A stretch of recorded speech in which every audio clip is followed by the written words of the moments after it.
내 집 안방을 차지하고 내가 새벽부터 차린 밥상을 촌스럽다며 싱크대에 쏟아버린 며느리. 심지어 저만 쏙 빼놓고 사돈 식구들이랑 진짜 가족 여행을 떠나버리더군요. 남겨진 제가 울고만 있었을까요? 천만에요. 그들이 여행에서 돌아와 도어락을 눌렀을 때 그 집은 이미 남의 집이었습니다. 제가 금매로 싹 다 팔아버렸거든요. 짐은 컨테이너로, 아들 내외는 곰팡이 핀 반지하로, 그리고 저는 한강이 보이는 오피스텔로 자식이라는 이름의 썩은 가지를 잘라내고서야 비로소 제 인생이 숨을 쉽니다. 과연 그들의 최후는 어땠을까요? 이 통쾌한 참교육의 결말이 궁금하다면 지금 바로 구독하고 제 이야기를 들어보세요. 서울 마포구의 한강 바람이 베란다 창문을 타고 넘어와 거실 마루를 쓸고 지나가는 오후. 저는 습관처럼 마른 걸레를 들고 거실 바닥을 닦고 있었어요. 지은 지 30년이 다 되어가는 낡은 구축 아파트지만 이 집은 제게 있어 단순한 거주 공간 그 이상의 의미를 가진 곳이거든요. 광장시장 구석진 자리에서 젓갈 냄새와 참기름 냄새에 절어가며 수십 년을 버텨온 제 인생의 훈장이자 남편을 먼저 떠나보내고 홀로 남은 제 노후를 지켜주는 단단한 성캐슬이니까요. 손가락 마디마디가 굵어지고 지문이 닳아 없어질 정도로 반찬을 버무려 팔아 마련한 이 30평 남짓한 공간은 세상 그 어떤 화려한 저택보다도 제게는 자랑스럽고 안락한 보금자리였죠. 윤이 반질반질하게 나는 마루를 볼 때마다 고단했던 지난 세월을 보상받는 기분이 들어 가슴 한구석이 뻐근하게 차오르곤 했답니다. 그런데 그 평화롭던 저만의 성벽에 균열이 가기 시작한 건 바로 아들 녀석 부부가 찾아왔던 그날부터였어요. 유난히 날이 챘던 주말 오후, 아들 민석이와 며느리 수진이가 무거운 표정으로 현관문을 들어설 때부터 뭔가 심상치 않은 기류를 느꼈더랬죠. 평소에는 명절이나 생신 때가 아니면 얼굴 보기도 힘든 아이들이었으니까요. 식탁에 마주 앉은 아들은 내내 내 눈을 피하며 죄인처럼 고개를 숙이고 있었고 이야기를 주도하는 건 오히려 며느리 수진이 쪽이었어요. 요즘 뉴스에서 연일 떠들어대는 그놈의 전세 대란이 기어코 내 자식들의 목을 조르고 있었던 겁니다. 전세 보증금은 천정부지로 치솟고 대출 금리마저 감당하기 힘들 만큼 올라버려서 지금 살고 있는 집을 비워줘야 할 처지라고 하더군요. 수진이는 또렷하고 계산적인 눈빛으로 제게 읍소했어요. 어머니, 딱 1년만 신세 좀 질게요. 저희가 지금 당장 갈 곳도 없고 대출 이자 내면서 월세 살다가는 평생 집 못 사요. 들어와서 바짝 돈 모아서 1년 뒤에는 꼭 분가할게요. 라면서 말이죠. 사실 혼자 사는 넓은 집에 적적함이 없었다면 거짓말이겠지만 그렇다고 다 큰 아들 부부와 다시 살림을 합친다는 건 상상만 해도 숨이 막히는 일이었어요. 하지만 어깨가 축 늘어진 아들 녀석의 정수리를 보고 있자니 애미 된 도리로 차마 매몰차게 거절할 수가 없더군요. 죽은 남편이 봤다면 당장 쫓아내라고 호통을 쳤을지 모르겠지만 결국 저는 그 아이들의 짐 보따리를 제 성 안으로 들이는 것을 허락하고 말았답니다. 그 결정이 제 평화로운 노후를 송두리째 뒤흔들 폭풍의 서막인 줄은 꿈에도 모른 채 말이에요. 합가를 결정하자마자 며느리는 기다렸다는 듯 본색을 드러내기 시작했는데 그 첫 번째 요구가 바로 안방을 내달라는 것이었어요. 저희 짐이 워낙 많아서 작은 방에는 다 안 들어가요. 침대도 킹사이즈라 안방 아니면 놓을 자리가 없네요. 라며 은근하면서도 단호하게 요구해 오는데 말문이 막히더군요. 이 집의 가장 상석인 안방은 저와 남편의 추억이 고스란히 배어 있는 곳이자 집주인인 제가 누려야 할 마땅한 권리라고 생각했거든요. 하지만 자식이기는 부모 없다고 짐 핑계를 대며 난처한 표정을 짓는 아들 녀석을 보며 저는 또 한 번 물러설 수밖에 없었죠. 그래, 너희가 젊은 부부인데 넓은 방 써야지. 나는 늙어서 짐도 별로 없으니 건넌방 쓰면 된다. 라며 짐짓 쿨한 척 안방을 내어주겠노라 말했습니다. 그날부터 저는 분주하게 움직였어요. 비록 내 방을 내어주지만 그래도 귀한 아들 내외가 들어와 산다는데 뭐라도 해주고 싶은 게 부모 마음 아니겠어요. 백화점에 가서 큰맘 먹고 최고급 이불 세트를 샀죠. 신혼 기분 내라고 화사한 꽃무늬 자수가 놓인 비싼 브랜드 제품으로 골라 결제하면서 이 이불을 덮고 좋아할 며느리 얼굴을 상상하며 혼자 설레기도 했답니다. 며느리가 좋아할 만한 밥그릇이며 수저 세트도 새로 장만하고 묵은 먼지를 털어내느라 며칠을 몸살이 날 정도로 쓸고 닦으며 집 단장을 마쳤어요.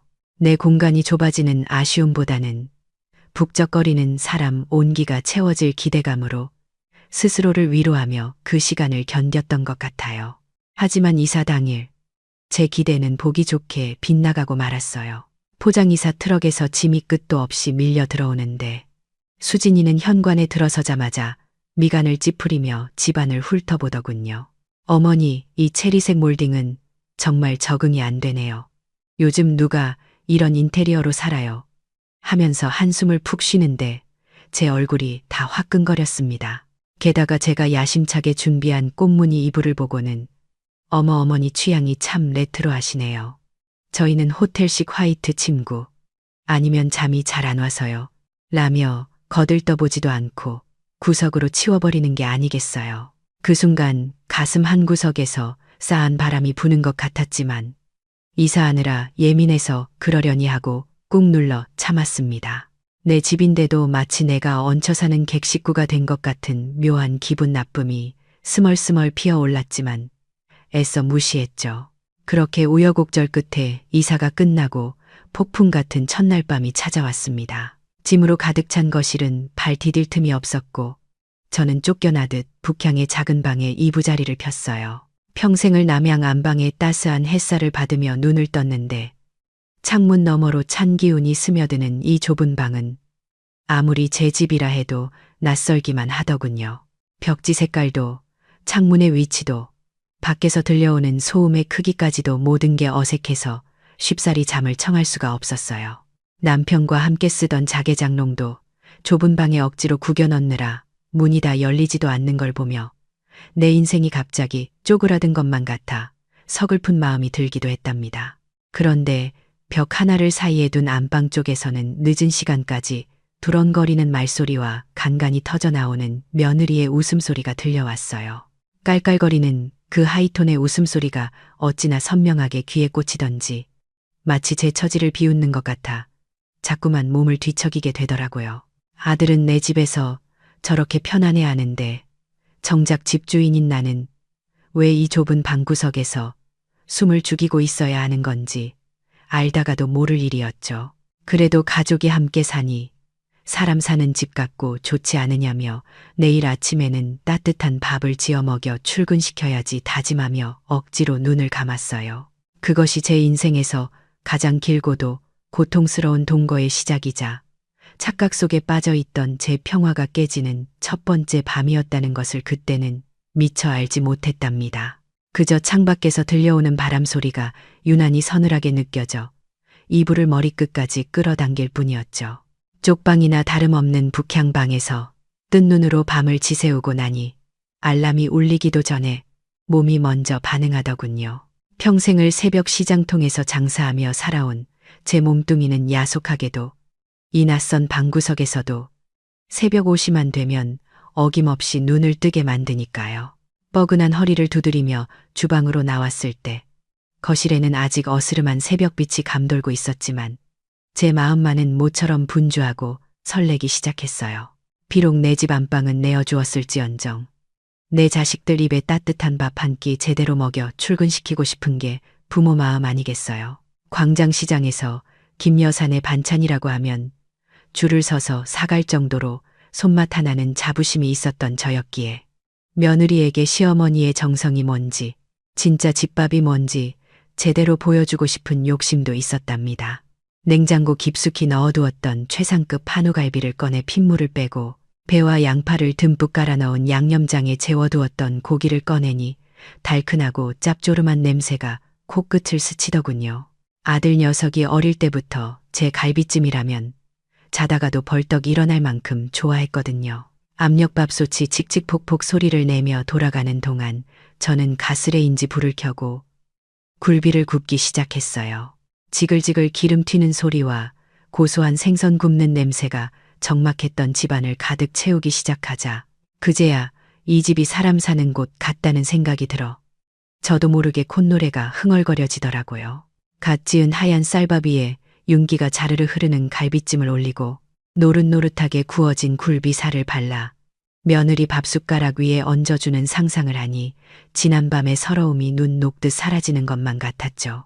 시계바늘이 7시를 향해 가자 안방 문이 열리고 부스스한 모습의 며느리가 나왔어요. 저는 행주에 손을 닦으며 환하게 웃는 얼굴로 며느리를 맞이했죠. 새아가 어서 나와라. 밥 다 됐다. 라며 살갑게 말을 건넸는데 며느리의 반응은 제 예상과는 전혀 딴판이었어요. 식탁 위에 차려진 진수성찬을 보고 감동할 줄 알았는데 며느리는 미간을 잔뜩 찌푸리며 코를 쥐더군요. 어머니, 아침부터 집안에 무슨 냄새를 이렇게 피우셨어요. 환기 좀 시키지. 라며 짜증 섞인 목소리로 투덜대는데 순간 제 표정이 굳어질 수밖에 없었답니다. 그래도 잠이 덜 깨서 그러려니 하고 숟가락을 쥐어주며 국물이라도 좀 뜨라고 권했죠. 식탁에 앉은 며느리는 마치 못 먹을 음식을 대하듯 숟가락 끝으로 갈비찜 국물을 살짝 떠서 입에 넣더니 곧바로 인상을 팍 쓰며 숟가락을 탁 내려놓더라고요. 그러고는 저를 빤히 쳐다보며 기가 막히다는 듯이 쏘아붙이더군요. 어머니, 세상에 이게 무슨 소금국이에요. 이거 먹고 오빠 고혈압 걸리게 할 작정이세요. 요즘 누가 아침부터 이렇게 헤비하고 짠 음식을 먹는다고 라며 핀잔을 주는데 얼굴이 화끈거려 쥐구멍이라도 찾고 싶었어요.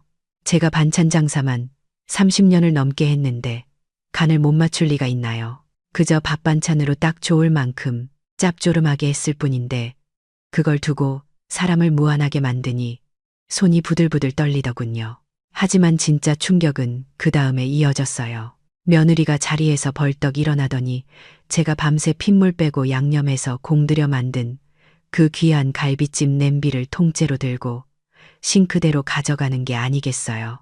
설마 했는데 며느리는 망설임도 없이 그 아까운 음식을 싱크대 개수구에 콸콸 쏟아버리더군요. 검붉은 갈비찜 국물이 하수구 구멍으로 빨려 들어가는 소리가 마치 제 심장이 찢어지는 소리처럼 들렸어요. 거기서 멈추지 않고 제가 시장에서 제일 좋은 재료만 골라 묻혀낸 나물이며 젓갈들을 보더니 이건 다 나트륨 덩어리라서 몸에 독이에요. 라며 음식물 쓰레기통에 쓸어 담기 시작했습니다. 어머니, 저희 건강 생각해서라도 이런 옛날 음식은 이제 하지 마세요. 라며 훈계하듯 말하는 며느리의 뒷모습을 보며 저는 아무 말도 하지 못한 채 그 자리에 얼어붙어 있을 수밖에 없었죠.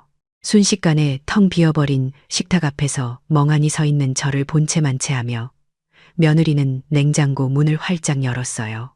그러더니 자기가 사온 그릭 요거트니 샤인머스켓이니 아보카도 같은 것들을 주섬주섬 꺼내더군요. 그 낯선 이름의 과일들과 하얀 덩어리들을 예쁜 유리볼에 담아 식탁에 올리는데 김이 모락모락 나는 제 쌀밥과는 너무나도 이질적인 풍경이었어요. 어머니, 요즘 트렌드는 이렇게 가볍게 먹는 거예요. 촌스럽게 밥이랑 국 먹는 시대는 지났다고요. 라며 자기 남편을 부르더군요. 오빠, 나와서 이거 먹어. 아침엔 이게 훨씬 속 편해. 라며 상냥하게 말하는 며느리의 목소리가 그렇게 가증스러울 수가 없었어요. 그때 방문을 열고 나온 아들 녀석.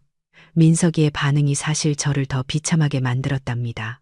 밤새 엄마가 달그락거리며 밥 차리는 소리를 분명 들었을 텐데 그리고 지금 이 난장판이 된 부엌골을 보며 무슨 일이 있었는지 짐작도 했을 텐데 말이죠. 아들은 싱크대에 처박힌 갈비찜, 뼈다귀와 쓰레기통으로 들어간 제 반찬들을 곁눈질로 힐끔 보더니 아무 일도 없었다는 듯 식탁에 앉아 아내가 내민 요거트 그릇을 받아 들더군요.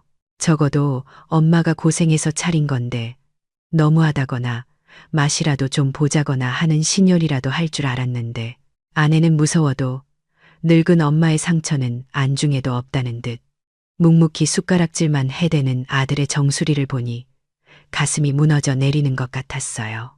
차라리 욕을 하거나 화를 냈다면 속이라도 시원했을 텐데 아들의 그 비겁한 침묵이 제 가슴에 대못을 박더군요.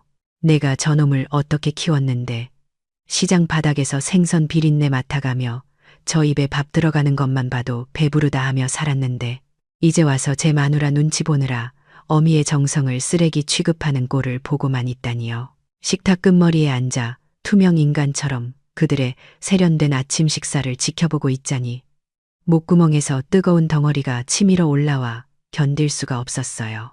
그 좁은 북향방보다 더 춥고 서러운 곳이 바로 여기. 내가 평생을 바쳐 지켜온 내 집 주방이라는 사실을 뼈저리게 깨닫는 아침이었죠.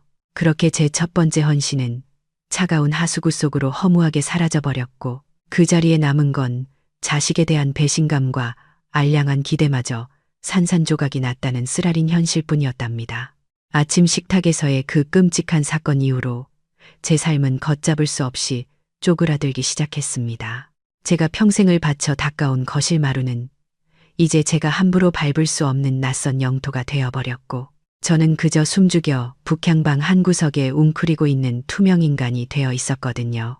일주일이 지난 어느 금요일 저녁 퇴근한 며느리가 양손 가득 와인병과 치즈 상자를 들고 들어오며 오늘은 분당 친구들을 초대했으니 어머니는 방에 좀 계셨으면 좋겠다고 통보하듯 말하더군요. 그 말이 부탁이 아니라 명령처럼 들렸지만 이미 기가 꺾일 대로 꺾인 저는 묵묵히 고개를 끄덕이며 제 방으로 물러날 수밖에 없었답니다. 곧이어 초인종 소리가 요란하게 울리고 화려하게 차려입은 젊은 여자들이 들이닥치자 거실은 순식간에 시끌벅적한 파티장이 되었습니다. 얇은 방문 하나를 사이에 두고 들려오는 그들의 대화는 마치 다른 세상 이야기 같았어요.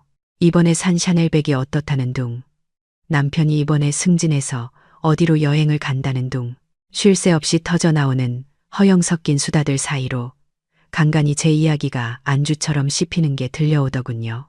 시어머니랑 같이 사니까 불편해서 어쩌냐는 친구의 말에 며느리는 에이 말도 마, 냄새나서 미치겠어 라고 깔깔거리며 대답하는데 그 웃음소리가 비수처럼 날아와 가슴에 꽂혔습니다. 내 집 거실을 차지하고 내 흉을 보는 그들을 향해 당장 나가라고 소리치고 싶었지만 문고리를 잡은 손만 부들부들 떨릴 뿐 차마 문을 열 용기가 나지 않아 입술만 깨물었죠. 자정이 넘어가자 거실의 열기는 식을 줄 모르고 오히려 더 뜨거워져만 갔습니다.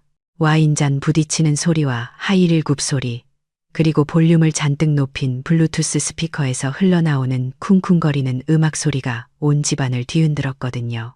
내일도 새벽같이 일어나야 하는 제 몸은 피곤에 절어 천근만근이었지만 귓가를 때리는 소음 때문에 도저히 잠을 이룰 수가 없었어요. 시계를 보니 어느덧 새벽 2시를 훌쩍 넘기고 있었고 이대로는 안 되겠다 싶어 떨리는 가슴을 진정시키며 방문을 열고 나갔습니다. 거실은 난장판이 되어 있었고 술기운이 오른 여자들의 얼굴은 붉게 상기되어 있었죠.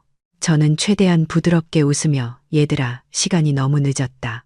내일 출근들도 해야 하는데 이제 그만 정리하고 좀 쉬는 게 어떻겠니 하고 타일렀습니다. 하지만 제 말이 끝나기가 무섭게 며느리의 표정이 싸늘하게 굳어지더군요. 친구들 앞에서 시어머니에게 지적을 당해 자존심이 상했는지 며느리는 들고 있던 와인잔을 탁자에 거칠게 내려놓으며 쏘아붙였습니다.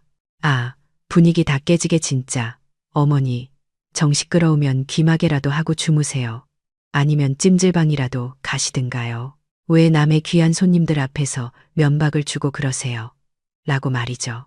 그 당당하고 뻔뻔한 태도에 말문이 막힌 제가 멍하니 서 있자 며느리는 한술 더 떠서 결정타를 날렸습니다.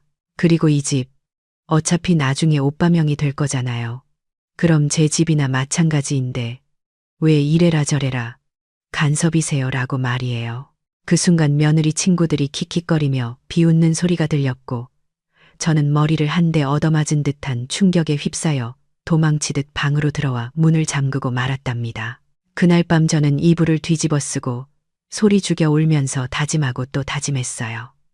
내 집에서 이런 수모를 겪느니 차라리 당장 나가라고 소리치겠노라고요.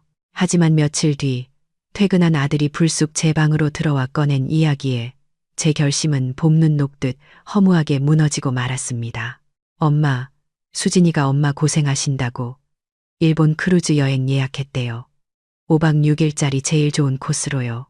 라며 비행기 티켓과 팸플릿을 내미는 아들의 표정이 너무나 들떠 보였거든요.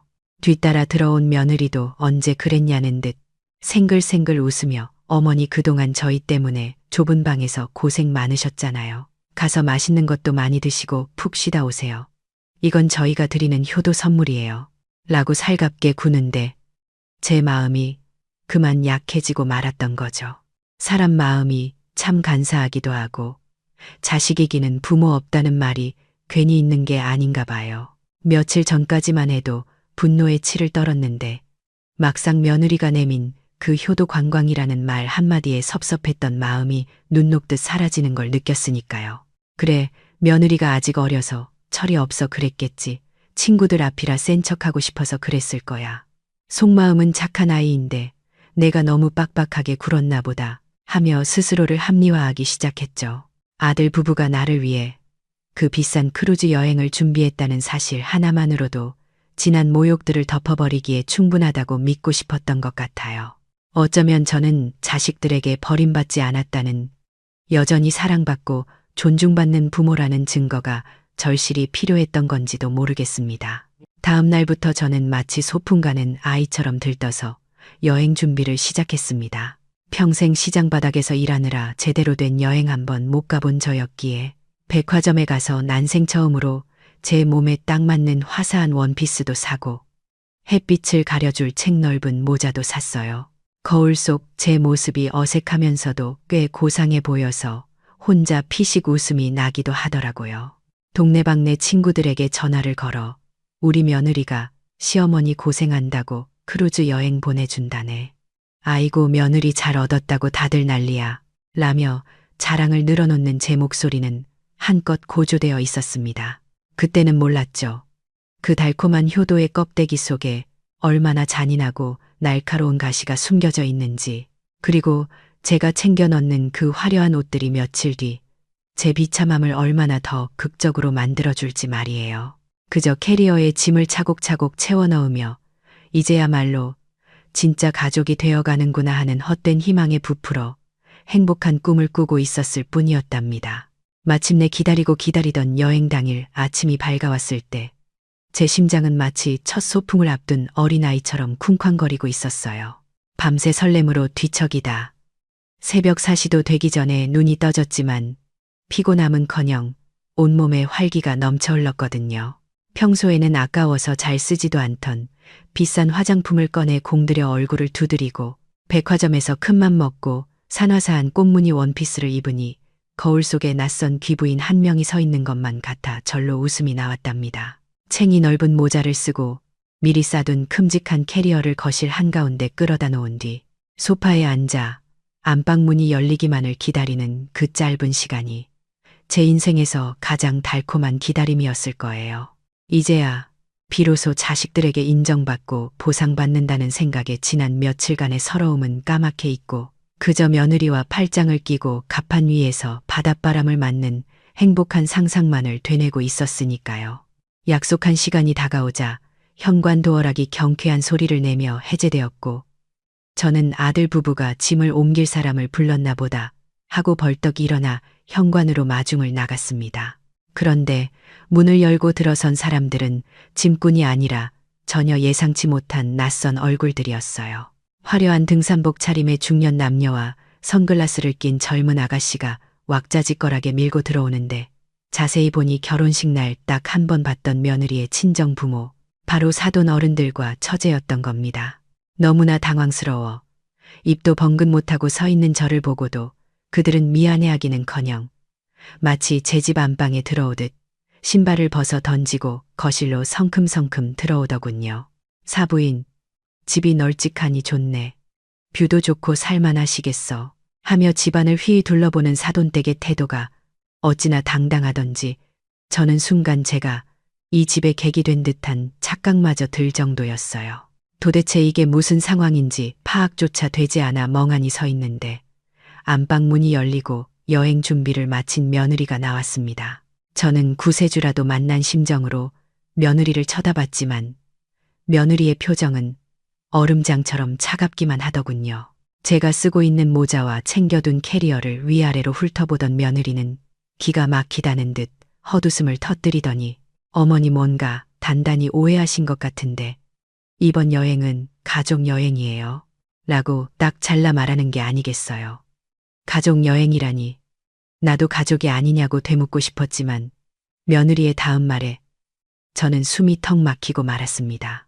우리 엄마 아빠랑 제 동생이랑 가는 진짜 가족 여행이라고요. 시어머니가 끼면 그게 무슨 휴가예요. 노동이지 안 그래요? 라고 쏘아붙이는데 그 목소리가 어찌나 매몰차던지 뼈가 시릴 지경이었거든요. 며느리는 마치 눈치 없는 노인네가 분위기를 망친다는 듯 짜증 섞인 한숨을 내쉬며 친정 식구들 쪽에 붙어 섰습니다. 그 순간 제 시선은 마지막 희망인 아들 민석이에게 향했습니다. 적어도 내 아들이라면, 내 뱃속으로 낳아 기른 자식이라면 이 기막힌 상황에서 엄마 편을 들어줄 거라 믿었으니까요. 하지만 안방에서 쭈뼛거리며 나온 아들은 제 눈을 똑바로 쳐다보지도 못한 채 고개를 푹 숙이고 있더군요. 엄마, 다녀올게요. 집 좀 잘 봐주세요. 라고 기어들어가는 목소리로 중얼거리더니 제 캐리어는 거들떠보지도 않고 장모님과 장인어른의 짐 가방을 번쩍 들어 올리는 게 아니겠어요. 내 아들이 나를 버리고 처가 식구들의 짐꾼을 자처하며 현관을 나서는 그 뒷모습을 보며 저는 다리가 풀려 그 자리에 주저앉고 말았습니다. 쾅하고 현관문이 닫히는 소리가 마치 제 인생의 막이 내리는 소리처럼 들렸고 텅 빈 거실에는 덩그러니 놓인 제 캐리어와 화려한 모자만이 처량하게 남겨져 있었습니다. 그제야 깨달았죠. 그들이 말한 효도 관광이란 저를 이 집에 가둬두고 집 지키는 개로 만들기 위한 기만책에 불과했다는 사실을요. 그들이 떠난 후 3일 동안 저는 불도 켜지 않은 채 어두컴컴한 거실 소파에 시체처럼 앉아만 있었습니다. 배가 고픈 줄도 목이 마른 줄도 모르고 그저 하염없이 눈물만 흘리다 지쳐 잠이 들고 다시 깨어나면 현실이 아니길 바라며 또 우는 지옥 같은 시간의 연속이었죠. 내가 저 녀석을 어떻게 키웠는데 시장 바닥에서 생선 비린내 맡아가며 악착같이 벌어 공부시키고 장가 보냈는데 어떻게 자식이 부모 가슴에 이토록 잔인한 대못을 박을 수 있는지 도저히 이해할 수도 용서할 수도 없었거든요. 모성애라는 이름으로 참고 견뎌온 제 모든 희생이 발밑에 짓밟힌 쓰레기보다 못하게 느껴져서 숨을 쉬는 것조차 고통스러울 지경이었습니다. 그렇게 식음을 전폐하고 죽은 듯이 지내던 4일째 되는 날 아침 베란다 창으로 스며드는 햇살에 부스스 눈을 떴습니다. 갈증에 말라 비틀어진 목을 축이려 비틀거리는 걸음으로 주방에 가서 물을 마시다가 우연히 거울 속에 비친 제 모습을 보게 되었어요. 헝클어진 머리에 탄 눈, 며칠, 새 10년은 더 늙어버린 초라한 노인네 하나가 거기 서 있더군요. 그 볼품없는 몰골을 멍하니 바라보다가 문득 머릿속을 스치는 서늘한 깨달음이 있었습니다. 며느리의 말이 맞다.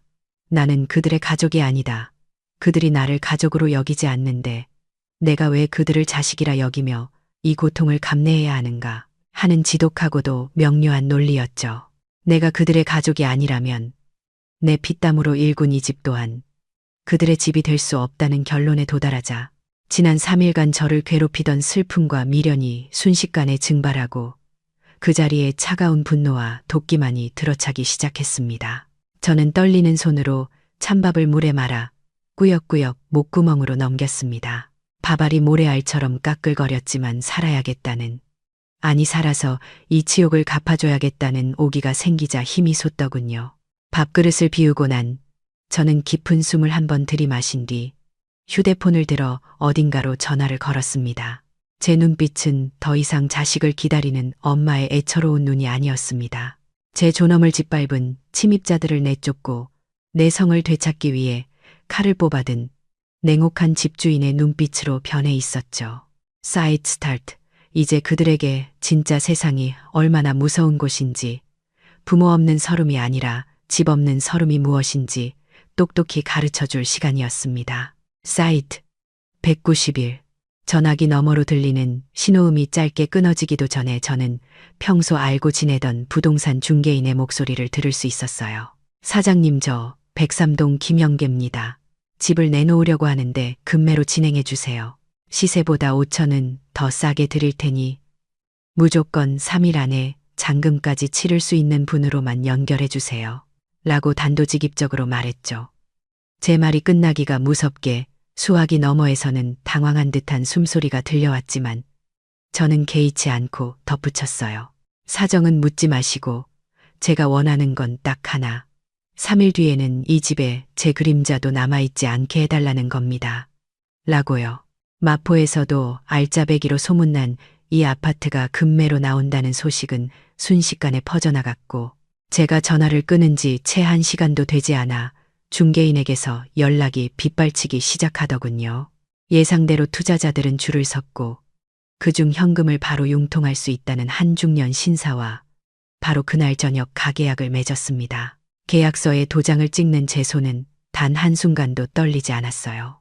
오히려 붉은 인주가 종이에 꾹 눌러 박히는 그 순간 제 가슴 속에 맺혀 있던 응어리 하나가 툭 하고 터져나가는 듯한 쾌감을 느꼈으니까요. 3일 뒤 잔금을 치르고 등기 이전을 마치는 조건으로 일사천리로 계약이 진행되는 과정을 지켜보며 저는 비로소 제가 이 집의 진정한 주인이라는 사실을 실감했습니다. 며느리가 제 아무리 안방을 차지하고 주인 행세를 했어도 결국 이 집의 운명을 결정할 권리는 오로지 제게 있다는 명백한 진실을 말이죠. 다음 날 아침 일찍 포장이사 업체가 도착했습니다. 저는 작업 반장님께 아주 구체적이고 냉정한 지시를 내렸어요. 이 집에 있는 짐을 둘로 나눠주세요. 제 옷가지와 생활용품, 그리고 제가 아끼는 자개장롱은 제가 새로 갈 곳으로 옮겨주시고 나머지 짐들은 모조리 이삿짐 보관, 컨테이너로 보내버리세요 라고 말이죠. 인부들이 며느리의 그 소중한 명품 가방들과 혼수 가구들을 거침없이 박스에 담아 나르는 모습을 팔짱을 끼고 지켜보는데 묘한 해방감이 밀려오더군요. 특히 며느리가 끔찍이 아끼던 그 얄미운 그릭, 요거트와 수입 과일들이 들어있는 냉장고 속 음식물들까지 싹 비워버리라고 했을 때는 마치 제 속을 꽉 채우고 있던 체증이 쑥 내려가는 기분이었답니다. 텅 빈 거실에 서서 썰렁해진 집안을 둘러보는데 30년을 살아온 정든 집이 낯설게 느껴지기는커녕 오히려 이제야 숨통이 트이는 것 같았습니다. 며느리의 웃음소리와 아들의 눈치 보는 숨소리로 가득 찼던 그 공간이 다시금 고요한 정막으로 채워지자 비로소 제 평화가 돌아온 것이었죠. 저는 마지막으로 텅 빈 안방을 한번 쓱 훑어보고는 미련 없이 현관문을 나섰습니다. 이 집은 이제 더 이상 제 성이 아니었습니다. 자식이라는 이름의 침입자들에게 유린당했던 지우고 싶은 악몽의 무대일 뿐이었으니까요. 이사 업체를 보내고 나서 제가 향한 곳은 은행이었습니다. 아들이 처음에 합가하면서 제게 맡겼던 전세 보증금, 그 돈이 제 통장에 고스란히 남아 있었거든요. 저는 창구 직원에게 송금 신청서를 내밀며 아주 꼼꼼하게 계산된 금액을 적어 넣었습니다. 아들이 가져온 원금에서 그동안 그들이 축낸 생활비, 공과금, 그리고 무엇보다 제가 겪은 정신적 피해 보상을 위자료 명목으로 제하고 남은 잔액을 말이죠. 그리고 송금 메시지 칸에는 짧게 정산 완료라고 적어 넣었습니다. 돈이 빠져나가는 알림 문자를 보며 저는 씁쓸한 웃음을 지었어요. 부모 자식 간의 돈 계산을 이렇게 칼같이 하게 될 줄은 몰랐지만 그들이 먼저 가족의 연을 끊어버렸으니 저 또한 철저한 타인이 되어주는 것이 예의라고 생각했으니까요. 모든 정리가 끝나고 제가 입주한 곳은 한강이 한눈에 내려다 보이는 고급 오피스텔이었습니다. 풀옵션이라 가전제품을 새로 살 필요도 없었고 무엇보다 혼자 지내기에 더할 나위 없이 완벽한 저만의 요새였죠. 짐 정리를 대충 마치고 나서 저는 가장 먼저 핸드폰 대리점으로 향했습니다. 수십 년을 써온 제 번호를 미련 없이 해지하고 새로운 번호로 개통을 했어요. 새 핸드폰을 손에 쥐고 연락처를 옮기면서 아들과 며느리의 번호는 저장하지 않았습니다. 차단조차 하지 않았어요. 차단한다는 것조차 그들에 대한 감정의 찌꺼기가 남아있다는 증거일 테니까요. 그저 모르는 번호로 전화가 오면 받지 않으면 그만인 완벽한 남남이 되기로 결심한 겁니다. 그렇게 폭풍 같은 3일이 지나고 마침내 운명의 7일째 되는 날이 밝았습니다. 저는 오피스텔 창가에 앉아 느긋하게 커피를 마시며 지금쯤 텅 빈 마포 아파트 현관 앞에 도착했을 그들의 표정을 상상해 보았습니다. 아마 양손 가득 면세점 쇼핑백을 들고 왁자지껄하게 엘리베이터에서 내렸겠죠. 사돈 어른들은 사부인 저희 왔습니다 하며 거들먹거렸을 테고 며느리는 어머니 밥 안 해놓으셨어요? 하며 또 짜증을 부릴 준비를 하고 있었을 겁니다. 하지만 그들이 마주할 현실은 굳게 닫힌 현관문과 아무리 눌러도 열리지 않는 도어락뿐이었을 테죠. 상상했던 대로 그 시각 마포 아파트 복도에서는 한바탕 난리가 났을 겁니다. 며느리가 몇 번이고 비밀번호를 눌러보다가 어머니가 비밀번호를 바꿨나 봐. 노인네가 진짜 왜 이래 하며 신경질적으로 문을 두드렸겠죠. 그때 안에서 낯선 남자의 굵은 목소리가 들려왔을 겁니다. 누구요? 남의 집 문을 왜 그렇게 두드려? 하며 문을 벌컥 열고 나온 사람은 바로 제가 집을 판 새 주인이었을 테니까요. 당황한 아들이 여기는 우리 어머니 집인데요. 라고 더듬거렸겠지만 새 주인은 황당하다는 표정으로 등기권리증이라도 보여주듯 무슨 소리요? 내가 이 집 산 지가 언젠데. 잔금 다 치르고 오늘 이사 들어왔소. 라고 소리쳤을 겁니다. 그제야 사태를 파악한 그들의 얼굴이 얼마나 하얗게 질렸을지 안 봐도 눈에 선하더군요. 허겁지겁 신발을 신고 텅 빈 거실로 뛰어 들어갔을 때 그들을 반겨주는 건 가구 하나 없이 황량한 마룻바닥과 그 한가운데 덩그러니 놓인 A사 용지 한 장뿐이었을 겁니다.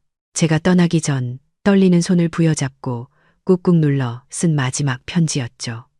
집 팔았다. 내 돈은 계좌로 보냈다.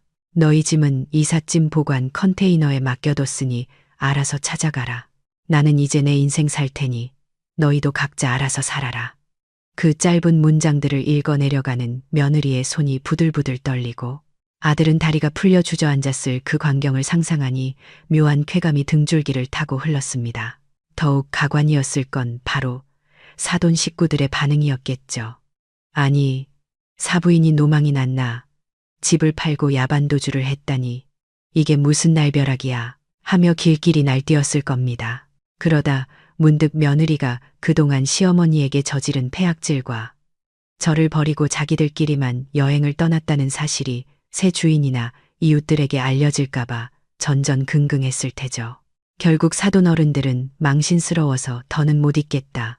사위 자네가 알아서 하게라며 딸내 부부를 버려두고 짐을 챙겨 도망치듯 자리를 떴을 겁니다. 제 집에 얹혀 살며 호사를 누리려던 며느리의 야무진 계획은 그렇게 산산조각이 나고 그들에게 남은 건 갈 곳 없는 처지와 서로를 향한 원망뿐이었을 테니까요. 창밖으로 유유히 흐르는 한강 물결을 바라보며 저는 깊은 숨을 내쉬었습니다. 가슴 한구석이 뻥 뚫린 듯 시원하면서도 한편으로는 묵직한 돌덩이가 내려앉은 듯한 기분이 들었지만 후회는 없었습니다. 저는 그저 제 자신을 지키기 위해 그리고 남은 제 인생의 존엄을 지키기 위해 가장 확실하고도 냉정한 선택을 했을 뿐이니까요. 이제 저 강물처럼 제 인생도 어디에도 얽매이지 않고 자유롭게 흘러갈 것이라는 믿음이 제 마음을 단단하게 채워주기 시작했습니다.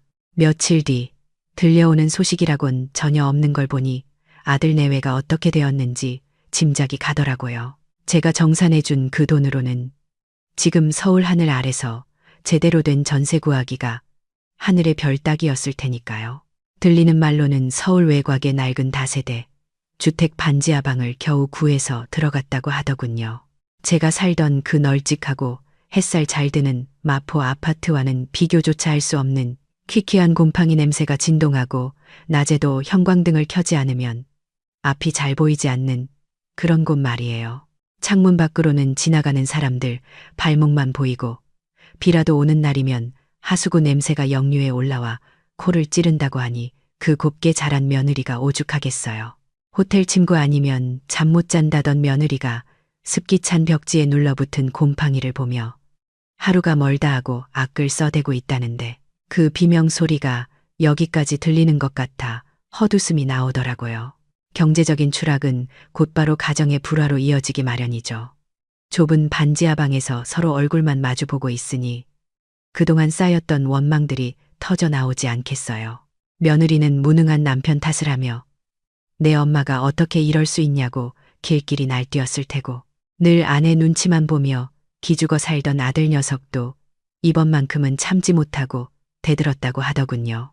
네가 엄마한테 그렇게만 안 했어도 우리가 이렇게 되진 않았을 거라며 처음으로 목소리를 높여 싸웠다는 소리를 건너 들었을 때 저는 묘한 기분이 들었습니다.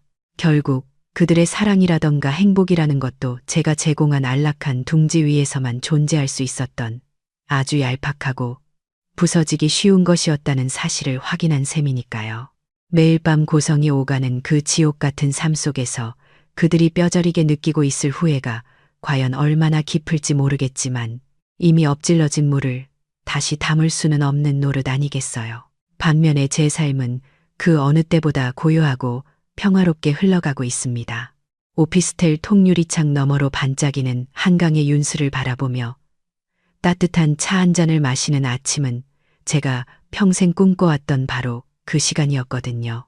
더 이상 새벽같이 일어나 누군가의 눈치를 보며 밥상을 차릴 필요도 없고 내 집 안방을 뺏길까봐 전전긍긍할 필요도 없는 온전히 저만을 위한 시간들이죠. 최근에는 문화센터에 등록해서 서예를 배우기 시작했는데 먹을 갈며 맞는 그 은은한 묵향이 마음을 그렇게 차분하게 해줄 수가 없어요. 하얀 화선지 위에 검은 먹물이 스며드는 것을 보고 있으면 지난 시절 제가 겪었던 서름과 고통들도 저렇게 서서히 번져서 사라지는 것만 같아 위로가 된답니다. 서예 붓을 들고 한 획 한 획 정성스럽게 글씨를 써내려가고 있는데 테이블 위에 엎어둔 휴대폰이 징하고 진동을 울리더군요. 힐끗 쳐다보니 액정에 아들이라는 두 글자가 떠 있었어요. 벌써 수십 통째 걸려오는 전화였지만 저는 붓을 멈추지 않았습니다.